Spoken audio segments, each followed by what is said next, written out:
Good morning, everyone. Welcome to AI Minute Mondays. I'm Suchi, your host. And today I'm thrilled to be joined by Shish Shridhar, who is a global director for retail and CPG startups at Microsoft and one of the top Mhm, voices in AI and commerce. So, welcome, Shish, to the show. mhm, Today, the topic that we're diving into is agentic mhm, commerce, which is all about autonomous mhm. AI agents and they're changing how businesses and consumers interact in the digital marketplace. So before we begin, Shish, can you share a little bit about your journey?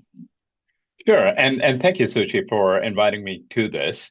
It's I'm Shish, as you mentioned. I'm the lead for retail within Microsoft for Startups, and this is essentially a place where I get sort of a front seat onto innovation and emerging tech and all of that. So it's a really exciting space to be. This is also where I kind of dive deep into what's happening in the agentic world, and the agentic space is very, very new. The adoption of agentic is just about starting, and the startups are generally at the forefront of what's happening there. So for me, this is a very exciting space to be in. Just to on the one hand, I spend, I would say, half my time with our enterprise customers. And since I focus on retail and consumer goods, that is one part of my world where I spend, time understanding what are the business challenges that our customers have. What are they trying to solve? And at the same time, I work with these very innovative, curated set of startups that are trying to solve the very problems that businesses are trying to address. So through those conversations, my main role is essentially connecting the two. So one, understanding what the business problem is, understanding the retail world, and then the second is understanding emerging tech and which one's a good fit. So that's really what I do. Um, I spent about 28 years in Microsoft, and the journey was, I would say, gone through a lot of changes and reinventions in a way. Having started off as a developer evangelist in the 90s, going on to, sort of a program manager role into a group that created the Microsoft Technology Centers, and then also spent some time being part of the team that created the industry teams within Microsoft, with the transition from being product to sort of a solution focused. So that was kind of a very interesting aspect of what I did. And from there, I went into also working with product teams. So I was part of the, I'd say, a team that did IoT and also Azure Maps. So that was the a big part of what I worked on, where I worked with Azure Maps and geospatial, and also worked with IoT capabilities within Microsoft. It's only in the last couple of years that I actually worked with startups. I would say 5 years, taking all of that I built up over the years in marketing and products and evangelism, and bringing it into the world of startups and driving the connection between enterprises and startups. Thank you, Shish. That's a super exciting journey for sure. Mhm. So let's talk a little bit more about agentic commerce, where we see these autonomous AI Mhm. agents act on behalf of consumers and businesses. And Mhm. basically, it's a paradigm shift away from the Mhm. smart recommendations engines to Mhm. autonomous decision making. So, in your perspective, how Mhm. do you see agentic commerce reshaping the retail industry? And Mhm. what are some of the most exciting use cases that you're seeing emerge today? So, in all the years that I've been working with retail, I would say this is one of the biggest shifts that I'm seeing, where it is, I think the technology in a way and the capabilities brought in by agentic commerce is pretty much rewriting how commerce and retail is operating. So that I would say is one of the biggest changes. The aspect that I'm actually seeing is one, I think AI has been around for a long time. So the AI capabilities have been driving things like better recommendations and personalization and all of that. But the shift here is now into more of intelligent autonomous systems, and that is what is really changing things. And the change is happening, I would say, in two areas. One aspect of it being there is the what I would consider to be the shopper agent. So you as a shopper would have your personal agent that would understand you, understand everything about you, understand your consumption patterns and what you buy, all of those things. So the role of that consumer or shopper agent is to work on your behalf almost by understanding everything about you. Um, and then on the flip side, there is the retailer agent, which is where retailers are looking at how do they automate certain aspects of what they do from a commerce perspective. So there is the retailer agent, there is the shopper agent. Um, the shopper agent, you will be looking at things like, what's your budget? What are your brands? What are your preferences? What's your favorite color? When do you buy certain things, and can that be automated? And for the most part, I see agentic really going in phases. It's not going to be like an overnight shift to agentic. And the gradual process that I see is one, the shopper agent really understanding you. But then if you look at retail as a whole, there is one aspect of it which is on the far end, which is discretionary spending. Discretionary spending would be things that you buy, things like electronics and clothes and things that you don't necessarily need. It's great to have. So there's that, and that is the more personal, the more immersive aspect of shopping. And then on the other end of the spectrum, you have what I'd call the necessary shopping. This includes grocery. That side of it is where I think the automation is going to lead, where you're buying the same things every week, every month, and that repetition can be automated. And today it's being done with everything from subscriptions and more. Now, an agent could be more, I would say, dynamic, where it would look at your current patterns. If you went on holiday, you didn't consume a certain thing, it would adjust to that. It would watch you. It would have IoT capabilities, sensor capabilities that would potentially look at your refrigerator, your pantry, and be able to intelligently do reorders. So that would be another element of it. So I kind of see the grocery element being automated more and quicker in the earlier stages than the experiential shopping. I would say the agents will still happen on the other end, but it will be a different way it'll happen.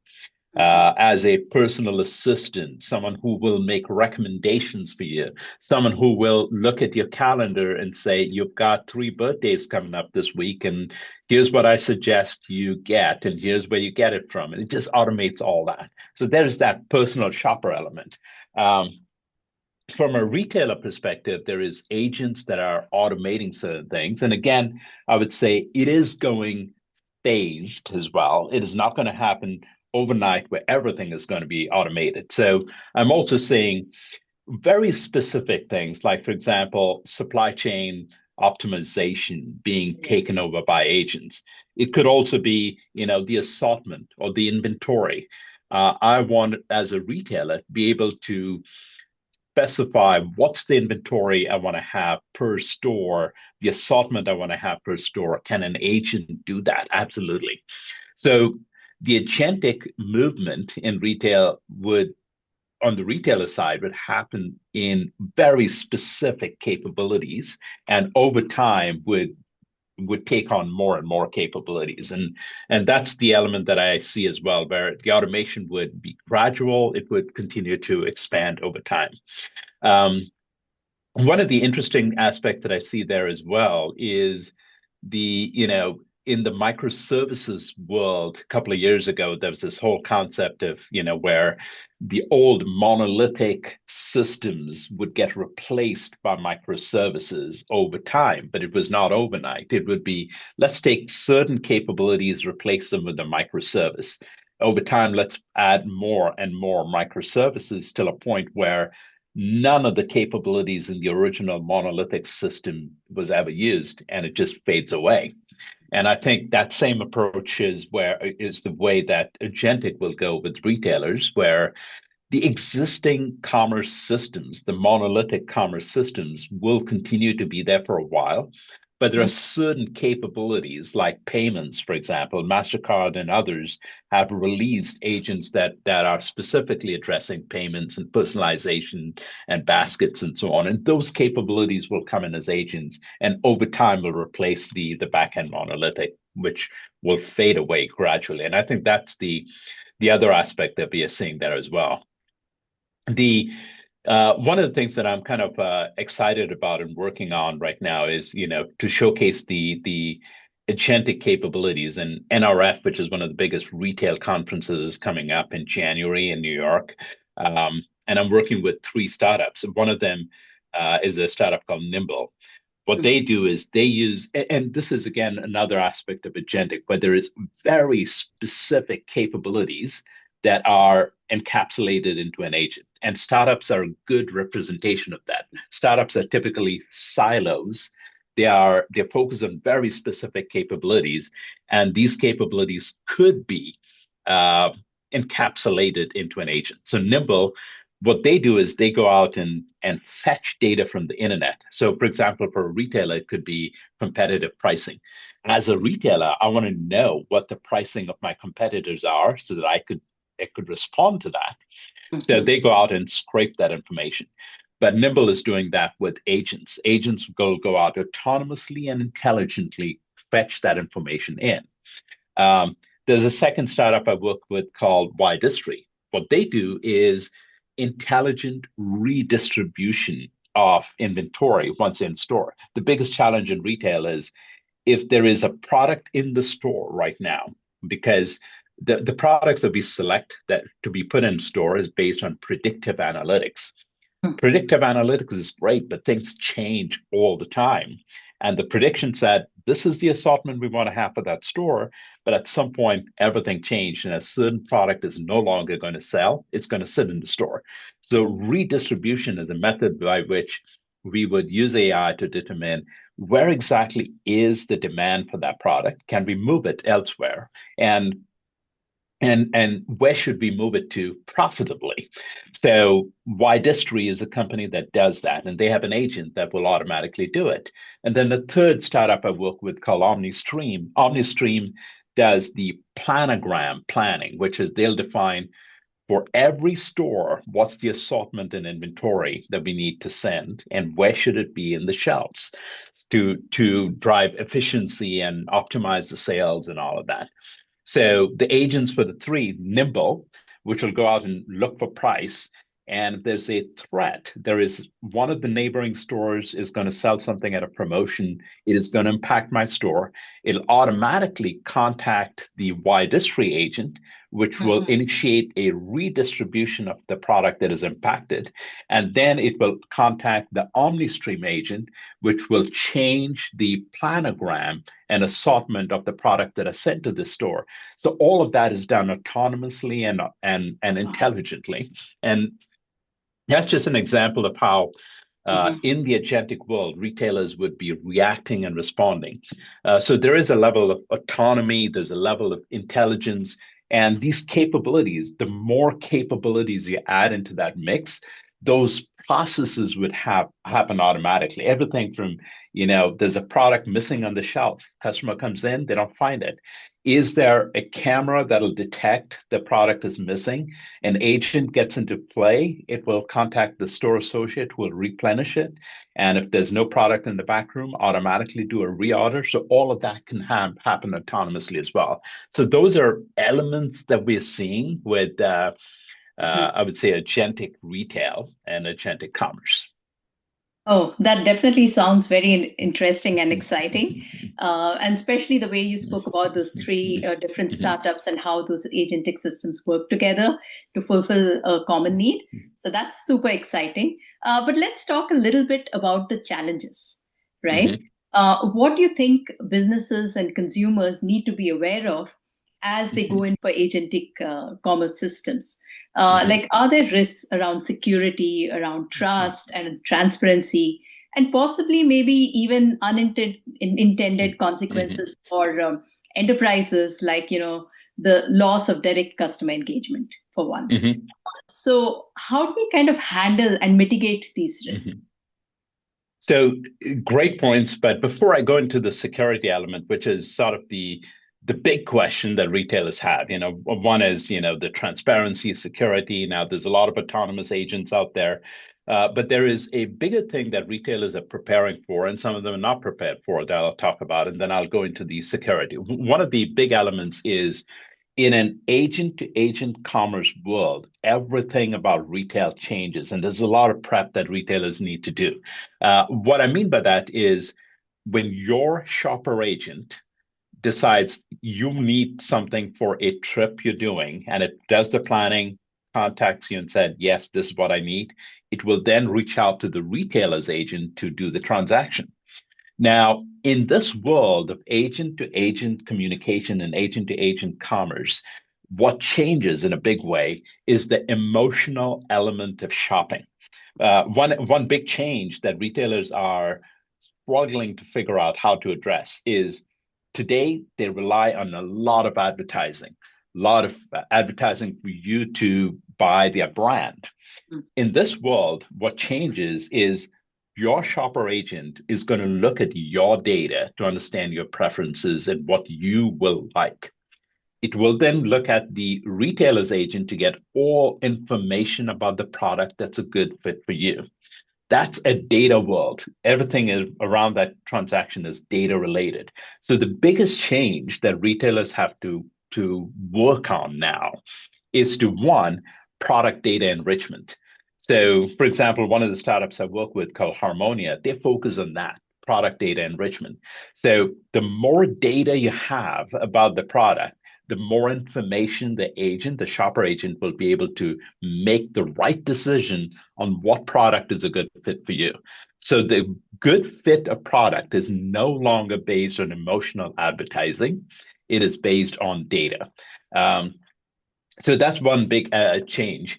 The other is, the whole change where people looking for a product today are looking at search engines, and that has shifted to using LLMs. So they're going to ChatGPT and others to say, what's the right recommendation for X, and the LLM gives them the response. So the brands and retailers that used to spend a lot on search engine optimization have to now figure out, how do they balance the budget between search engine optimization and the LLMs? And can you actually have can you buy search results on an LLM? The answer typically is no. So how do you address that? And that's a whole new world where there is, startups I work with called Right Sonic that address that element. So retailers and brands, in addition to everything else, one is optimize it for an LLM to find. And the Mhm. second is also going to a space that they probably never went into, creating content. So if you are a brand that wants to be found and you don't have any blog posts and podcasts and all of that that an LLM can read and say, I can cite your blog post, Mhm. you're not going to be found. And so that's the other element as well, creating the inbound marketing strategy, creating content and also fine-tuning your website so the LLM can find product data in your website. All of those are things that brands are looking at when it comes to agentic commerce. Now, that aside, of course, there is the whole transparency and explainability element. So agents are autonomous, they are intelligent, and they're making recommendations. But the biggest challenge is how did that agent come to why did it pick a certain product that it did for you? Or why is it suggesting certain things? So transparency is a big element of how agents are created. It builds the trust, the explainability, it builds the trust. And that's the other element of that retailers and brands have to think about as well when they're building these systems. The other element is a lot of the negotiations that the shopper agent is doing it on your behalf. So Mhm. security and identity and all of that becomes because it's kind of doing a lot of payments on your behalf. You're not even opening your wallet, the agent is. Yep. And again, security becomes a huge element of that as well.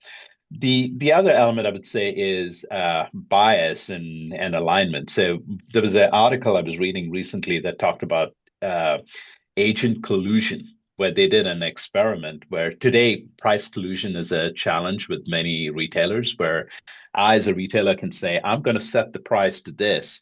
Normally, what retailers would do, it'll fight to the bottom. I'm going to price it lower than you, and you go lower than me, and we keep going down till none of us are profitable. Or we do a collusion and I say, I'm going to keep the price here this week, and let's work out something where we'll keep the price high. So that's collusion, and that's illegal. And with agents, what you really tell the agent and how do you prompt the agent to say, what's the intent? Because you're not exactly telling the agent what to do, you're telling it the end goal. The end goal is, I want to be profitable. Now, can that agent collude with another agent to raise the prices and keep it high? Yes, and they proved it with an experiment. So taking into account all those behaviors, unknown behaviors of agents, is sort of an important element in agentic commerce as well. Um, the other element, of course, is I would say human in the loop is an important element. It's like completely autonomous may not necessarily work. There has to be an element of human in the loop. Commerce has always been about people, and how do you now include the human element into it is another aspect that many retailers have to take into account. So I would say there's three things that are important. One is the transparency by default, so there is an explainability about why an agent did what it did. The ability to have a human override when needed is an important element that need to consider. And the third one I'd say is more about progressive autonomy, where you're not going all in and saying the whole thing is going to be agentic, but rather going one step at a time to convert a system from monolithic or what it is today to agentic. So those I would say would be the three important elements to look at. Thank you, Shish. That was super interesting. Clearly, agentic commerce is opening up a whole world of new opportunities, and it sounds super exciting. But like you mentioned, we have to also tread carefully. We have to plan it in a progressive manner and always ensure that we also have the human in the loop. So thank Absolutely. you for those insights. And for our viewers, we keep tuned for more sessions on AI and how it's reshaping the industry, retail, society at large, and the way we work. So thank you all. Thanks. Thanks, Suji. Thanks for having me. Thank you.